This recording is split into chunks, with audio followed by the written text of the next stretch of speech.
بسم اللہ الرحمن الرحیم۔ السلام علیکم ڈیئر اسٹوڈنٹس، کیسے ہیں آپ سب لوگ؟ امید ہے خیریت سے ہوں گے۔ میرے پاس ہے آپ کی اسلامیات کی جماعت ششم کی کتاب، اور ہم لوگوں نے پچھلی دفعہ جو پچھلے ہفتے چیپٹر کیا تھا وہ تھا اذان کا، ٹھیک ہے؟ تو اس دفعہ ہم کیا کرنے جا رہے ہیں، ہماری پلاننگ میں جو اگلا سبق ہے وہ ہے باب صوم سیرت طیبہ، جس میں ہم صلح حدیبیہ کے متعلق پڑھیں گے، ٹھیک ہے؟ آپ سب لوگ اپنی اپنی کتابیں کھول لیں اور میرے ساتھ ساتھ آپ اس کی ریڈنگ کریں اچھے سے، تاکہ آپ کو اس کی سمجھ آ جائے۔ 6 ہجری میں مسلمانوں اور کفار مکہ کے درمیان ایک معاہدہ ہوا جو تاریخ میں صلح حدیبیہ کے نام سے مشہور ہوا۔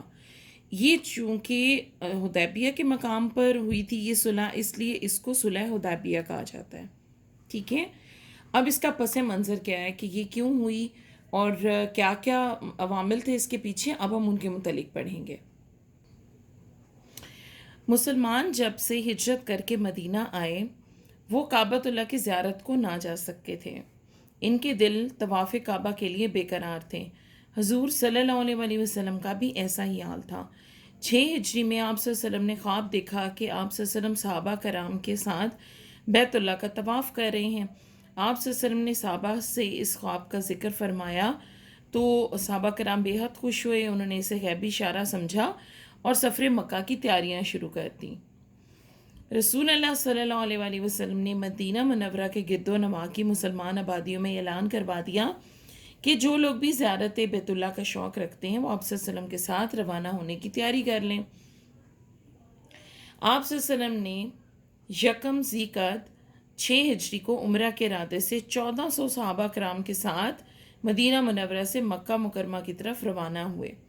چونکہ آپ صلی اللہ علیہ وسلم کا ارادہ خالصتاً عمرے کا تھا، اس لیے اعلان فرما دیا کہ کوئی شخص بھی مسلح نہ ہو۔ مسلح کا مطلب ہوتا ہے کسی کے پاس اسلحہ نہ ہو، یعنی کوئی جنگ کی نیت سے تو نہیں جا رہے، لڑائی کی نیت سے کہ کوئی اسلحہ اپنے ساتھ لے، صرف تلوار ساتھ ہو، اور وہ بھی نیام میں۔ نیام کہتے ہیں وہ ہولڈر ہوتا ہے جس میں اس کو جو تلوار ہے اس کو ڈالا جاتا ہے۔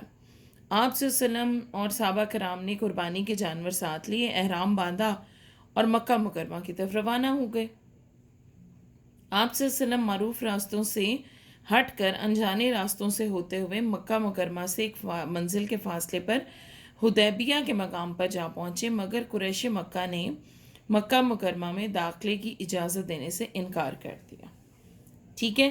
اب یہاں تک تو آپ کو اس کا کلیئر ہو گیا کہ اس کا پس منظر کیا تھا، کہ آپ صلی اللہ علیہ وسلم جب ہجرت کر کے مکہ سے مدینہ آئے تو یہاں کے لوگوں کو آپ نے دعوت اسلام بھی دی، بہت سے لوگ مسلمان بھی ہوئے، اور بڑی محبت سے انہوں نے آپ کو صحابہ کرام جو ساتھ تھے ان سب کو اپنے ساتھ رہنے کی جگہ بھی دی، اپنے بھائیوں کی طرح رکھا، اور سب تو کافی عرصے تک سب نہیں جا پائے اور کعبۃ اللہ کے طواف کے لیے، تو اب وہ سارے کے سارے جانا چاہ رہے تھے، تو آپ صلی اللہ علیہ وسلم نے ان سب کو ساتھ لیا اور چل پڑے۔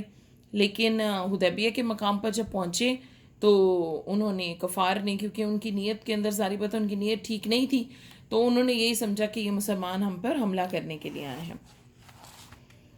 اب آگے یہ ہوتا ہے کہ حضرت عثمان رضی اللہ تعالیٰ عنہ کی مکہ مکرمہ روانگی۔ قریش مکہ کی سرکشی اور ہٹ دھرمی دیکھ کر حضور صلی اللہ علیہ وسلم نے حضرت عثمان کو اپنا سفیر بنا کر اہل مکہ کی طرف بھیجا تاکہ وہ کفار مکہ کو سمجھائیں کہ مسلمان جنگ کے ارادے سے نہیں آئے، صرف بیت اللہ کی زیارت کے لیے آئے ہیں۔ حضرت عثمان رضی اللہ تعالیٰ عنہ 3 دن تک قریش مکہ کو سمجھاتے رہے، مگر ان پر اثر نہیں ہوا۔ آپ صلی اللہ علیہ وسلم اور تمام صحابہ کرام حضرت عثمان کی واپسی کا انتظار کر رہے تھے کہ افواہ پھیل گئی کہ کفار مکہ نے حضرت عثمان رضی اللہ تعالیٰ عنہ کو شہید کر دیا، ٹھیک؟ اب یہ ہوا کہ آپ کو پتہ ہے جیسے قریش مکہ کا ہمیشہ سے مسئلہ تھا، ان کو مسلمانوں کے وہ خلاف تھے، تو ان سے بات چیت کرنے کے لیے نبی پاک صلی اللہ علیہ وسلم نے حضرت عثمان کو وہاں بھیجا کہ بھی ان کو سمجھائیں کہ ہمیں آ لینے دیں، ہم آپ سے جنگ نہیں کریں گے۔ لیکن وہ جس طرح کی ان کی سرکش قسم کی ان کی عادات تھیں وہ نہیں مانے۔ آگے ہیں بیعت رضوان۔ رسول اکرم صلی اللہ علیہ وسلم کو جب حضرت عثمان کی شہادت کی خبر ملی تو آپ صلی اللہ علیہ وسلم نے حضرت عثمان کے خون کا بدلہ لینے کے لیے تمام صحابہ کرام سے بیعت لی۔ صحابہ کرام نے انتہائی جوش و جذبے کے ساتھ بیعت کی۔ حضور صلی اللہ علیہ وسلم نے خود اپنے دست مبارک کو حضرت عثمان کا ہاتھ قرار دے کر حضرت عثمان رضی اللہ تعالیٰ عنہ کی طرف سے بھی بیعت لی۔ آپ صلی اللہ علیہ وسلم بیعت کے وقت ایک درخت کے نیچے بیٹھے تھے۔ اس بیعت کو بیعت رضوان کہتے ہیں، ٹھیک ہے۔ قریش مکہ اپنے جاسوسوں کے ذریعے مسلمانوں کی صورتحال سے باخبر رہتے تھے۔ جب ان کو پتہ چلا کہ مسلمانوں نے حضرت عثمان کے خون کا بدلہ لینے کے لیے قسم کھائی ہے تو وہ کیا ہوا، سب ڈر گئے، کیونکہ تھے تو اصل میں وہ ڈرپوک، صرف ہٹ دھرمی تھی جس کی وجہ سے وہ ہر وقت بحث کرتے تھے اور بات کرتے تھے۔ انہوں نے نہ صرف یہ کہ حضرت عثمان کو واپس بھیج دیا، بلکہ اپنا ایک جو سفیر تھا ان کا سہیل ابن عمرو، اس کو بھی صلح کی شرائط کے ساتھ نا آپ صلی اللہ علیہ وسلم کی خدمت اقدس میں بھیجا، اور اس کے بعد کافی ایک طویل گفتگو ہوئی، اور اس کے بعد پھر صلح ہو گئی، اور وہ صلح حدیبیہ کہلاتی ہے، اور اس کے کافی سارے پوائنٹس تھے جو ہم آگے پڑھیں گے۔ تو یہ جو بیعت تھی اس کا ذکر ہمیں قرآن مجید میں بھی ملتا ہے، سورہ فتح میں، ٹھیک ہے۔ آیت کچھ اس طرح سے ہے، لَقَدْ رَضِيَ اللَّهُ عَنِ الْمُؤْمِنِينَ إِذْ يُبَايِعُونَكَ تَحْتَ الشَّجَرَةِ فَعَلِمَ مَا فِي قُلُوبِهِمْ۔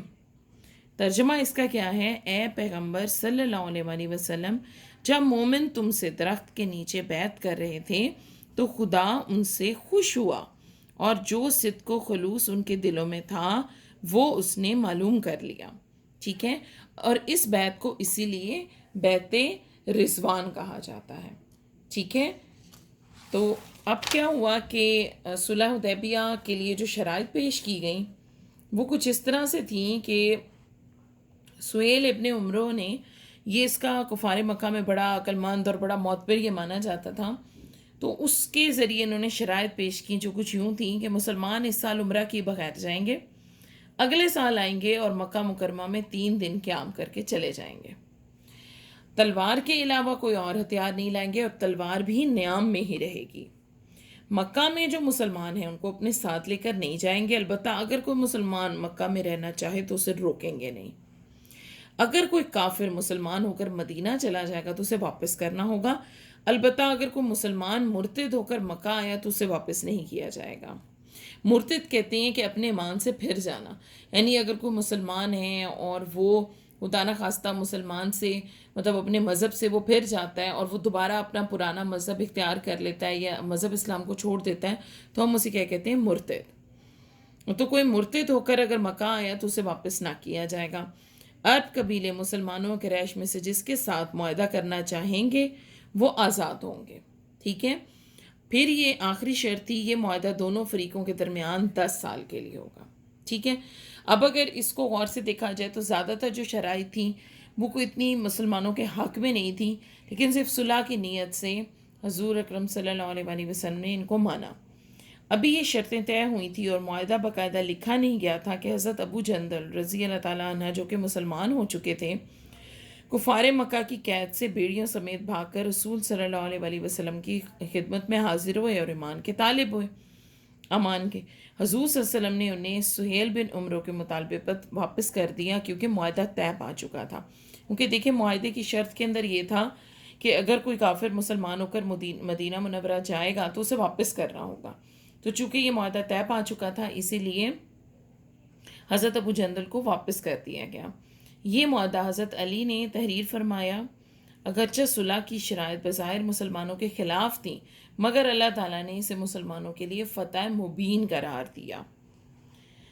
آپ صلی اللہ علیہ وسلم نے اس عرصے میں عرب کے باہر کے قبائل اور حکمرانوں کو خطوط اور سفیروں کے ذریعے اسلام کی دعوت دی، اور اگلے 2 سالوں میں یعنی 8 ہجری کو آپ صلی اللہ علیہ وسلم نے مسلمانوں کے 10,000 لشکر کے ساتھ خون کا ایک قطرہ بہائے بغیر مکہ مکرمہ کو فتح کر لیا۔ مکہ مکرمہ کی فتح گویا پورے عرب کی فتح تھی، یوں اللہ تعالیٰ کی فتح مبین کی بشارت پوری ہو کر رہی، ٹھیک ہے۔ یعنی جب یہ اس کے 2 سال بعد نبی پاک صلی اللہ علیہ وسلم جب دوبارہ گئے تو مکہ خود بخود فتح ہو گیا، لوگ پیچھے ہٹ گئے، وہ ڈر گئے، مسلمانوں کا اتنا انہوں نے شان و شوکت دیکھی، مطلب اتنا بڑا لشکر دیکھا، تو خود بخود ڈر گئے اور وہ پیچھے ہٹ گئے اور کسی سے بھی لڑائی کیے بغیر، خون بہائے بغیر بھی مکہ فتح ہو گیا، اور اس سب لوگوں کو نبی پاک صلی اللہ علیہ وسلم نے امان دے دی اور کوئی خون خرابہ نہیں ہوا، بلکہ عام معافی کا اعلان فرما دیا۔ اب اگر آپ آ جائیں اس کی مشق کی طرف، تو یہ آپ کے سوالوں کے جواب ہیں۔ صلح حدیبیہ سے کیا مراد ہے؟ اس صلح کا پس منظر بیان کریں۔ بیت رضوان کسے کہتے ہیں؟ یہ کچھ اس طرح کے سوال ہیں کہ جن کا جواب پراپر طریقے سے اس کا بنانا پڑے گا، ٹھیک ہے؟ تو اس کے آپ کو انشاءاللہ نوٹس دے دیے جائیں گے، ٹھیک ہے؟ تو آپ نے ان کے نوٹس کلیکٹ کرنے ہیں ایڈمن آفس سے، اور پھر آپ نے ان کو اچھے سے یاد کر لینا ہے۔ اب بیت رضوان حضور صلی اللہ علیہ وسلم نے کس صحابی کا بدلہ لینے کے لیے کی؟ حضرت عثمان کا، ٹھیک ہے؟ یہ آپ کو چیپٹر میں سے خود بھی آپ پڑھیں گے تو آپ کو پتہ چل جائے گا، تو اس کا آنسر آپ خود سے بھی لکھ سکتے ہیں، ٹھیک ہے؟ صلح حدیبیہ کی شرائط کیا تھی؟ تو یہ پچھلے ہی صفحے پر آپ یہ دیکھیں، یہاں سے لکھیں گی صلح حدیبیہ کی شرائط درج ذیل ہیں، یہاں سے لے کر پھر آپ یہاں تک یہ جو کوسچن نمبر آپ کا دال ہے اس کا آپ کا جواب بنتا ہے، ٹھیک ہے؟ اس کے بعد آپ کے ہیں جو ایم سی کیو اس کی فارم میں ہوتے ہیں کہ صحیح جواب پر ٹک کا نشان لگائیں، یہ ہیں۔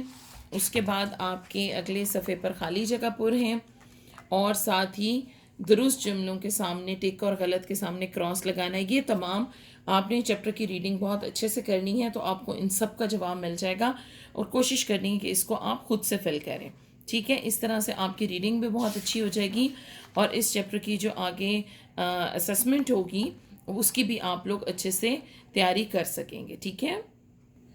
آج کا جو ہمارا لیکچر ہے وہ اتنا ہی تھا۔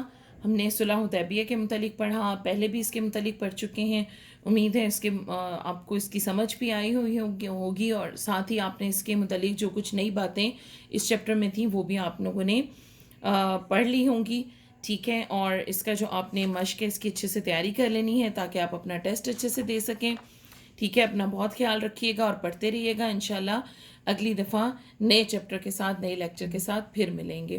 اللہ حافظ۔